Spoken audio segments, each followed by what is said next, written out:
গাজীপুরে নিখোঁজের ৩ দিন পর ৪ বছরের শিশুর মরদেহ উদ্ধার করেছে পুলিশ। মরদেহটি উদ্ধার করা হয়েছে শিশুটির নিজ বাড়ির পাশের একটি ডোবা থেকে।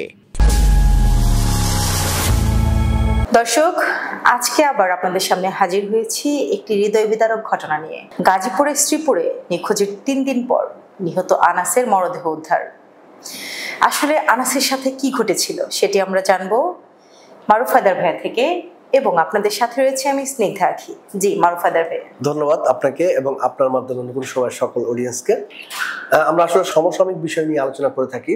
তো আজকের বিষয় হচ্ছে একটি 4 বছরের শিশু সন্তানকে হত্যা করেছে তার পাশের বাড়ি প্রতিবেশী শাহিনুর এবং নজরুল দম্পতি। তাদেরও একটি সন্তান রয়েছে যার বয়স 5, তার নাম হচ্ছে আব্দুল্লাহ। আনাস হচ্ছে ওর বাবা সৌদির প্রবাসী। তো আনাসদের বাসায় শাহিনুর কাজ করত এবং শাহিনুর এবং নজরুল এরা হচ্ছে শ্রীপুর ওই এলাকায় পরের বাসায় কেয়ারটেকারের বাড়ি বাসা পাহারাদার হিসেবে থাকতো। তো ঘটনা যেদিন ঘটে সেটা হচ্ছে গত শুক্রবার 7 তারিখ সকাল 9:30-এ আনাস সাইকেল নিয়ে বেরিয়ে যায়। তো যাওয়ার পথে 2-1 লোক তাকে দেখতে পায় যাচ্ছে, কিন্তু ফেরার আর দৃশ্য কেউ দেখতে পায়নি। তো আনাসের দাদি আর কি, সে তৎনগতি তাকে খুঁজতে বের হয়ে গিয়েছে। সম্ভবত মাঝখানে 30 মিনিট গ্যাপ হবে। তো সে তাকে খোঁজাখুঁজি করার পর আর পাচ্ছিল না। তো এরপর তো সবাই মিলে খুঁজতেছিল আনাসকে, কিন্তু আর পাচ্ছিল না। তো না পাওয়ার পর সারাদিন চলে যায়। তখন তারা শ্রীপুর থানায় একটি সাধারণ ডায়েরি করে, আর সেই ডায়েরির সুবাদে পুলিশ তদন্ত করতে থাকে। এক পর্যায়ে 3য় দিন হয়ে যায়। তখন ডিবি ছায়া তদন্তের নামে নেমে তারা তদন্ত করতে থাকে। ওই গ্রামের আশপাশে, মহল্লার আশপাশে সবাইকে জিজ্ঞাসাবাদ করতে থাকে। তখন তারা জিজ্ঞাসা করতে করতে ওই নজরুল এবং ওই শাহিনুরের বাসায় যায়। তাদেরকে আলাদা আলাদাভাবে জিজ্ঞাসা করে। শাহিনুরকে যখন জিজ্ঞাসা করা হয় যে যখন এই ঘটনা ঘটে তখন আপনি কোথায় ছিলেন, তখন সে বলতেছিল যে আমি আমার হাজবেন্ড নজরুলকে খাবার দিচ্ছিলাম। ঠিক তখন ডিবি আবার তার কিছুক্ষণ পরেই নজরুলকে আলাদাভাবে জিজ্ঞাসাবাদ করলে নজরুল তখন বলে আমি তখন মাঠে কাজ করতেছিলাম।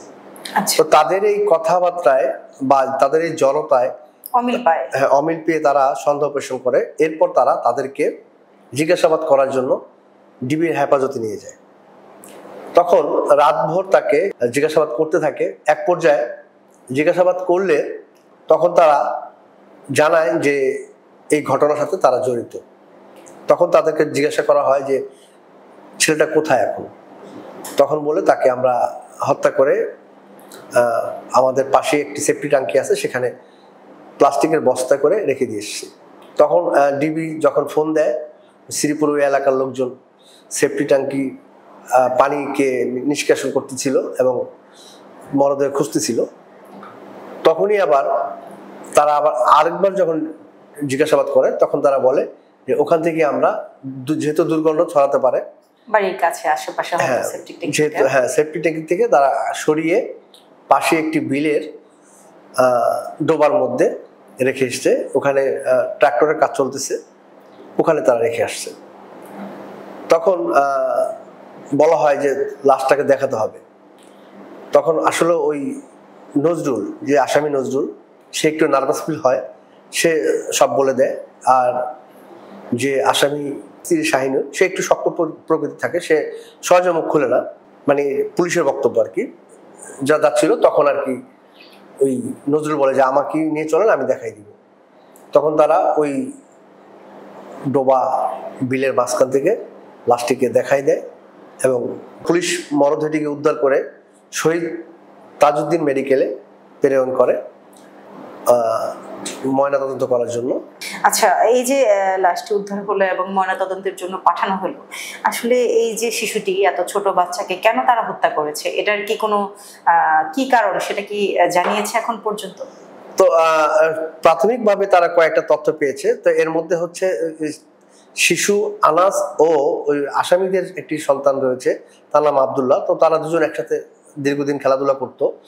তো ওই সাইকেলটা নিয়ে নাকি একটু ঝগড়ার সূত্রপাত বলে জানায়। সেটা হচ্ছে যেহেতু আনাসের একটি সাইকেল আছে, হয়তো আব্দুল্লাহ সাইকেলটিকে চালাতে চেয়েছে কিন্তু আনাস দেয়নি, এরকম একটি তথ্য দিয়েছে।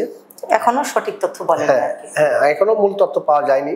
তবে আনাসের কপালে একটি বড় মানে ক্ষত রয়েছে, হয়তো কোথাও বাড়ি দিয়েছে। ময়নাতদন্ত আসলেই পুরো রেজাল্টটা পাওয়া যাবে, আসলে জানা যাবে আসলে যে আসলে কিভাবে হত্যা করা হয়েছে। আর এই ব্যাপারে আপনার স্থানীয় প্রশাসনের সাথে কথা হয়েছে কিনা? হ্যাঁ, এই বিষয়ে ডিবির জেলা সুপার আমিনুল ইসলাম আমাদেরকে জানান যে যেহেতু আসামি তাদের হেফাজতে রয়েছে, এখন টোটাল আরো কেউ এর সাথে জড়িত আছে কিনা তারা তাদের জিজ্ঞাসাবাদে সব বেরিয়ে আসবে এবং এই ঘটনার মূল তথ্য তারা বের করতে পারবে বলে জানিয়েছে। জি, ধন্যবাদ মারুফ হায়দার ভাইয়া। ধন্যবাদ দর্শক এতটুকু সময় আমাদের সাথে থাকার জন্য। আসলে এই ঘটনাটি খুবই হৃদয় বিদারক এবং মর্মান্তিক। এত ছোট বাচ্চা এত অল্প বয়সে এদের জীবন কেড়ে নিচ্ছে এই ধরনের মানে আরেকজন সন্তানের বাবা মা, এটা আসলে ভাবলেও কেমন একটা গা শিউরে ওঠার ব্যাপার হয়।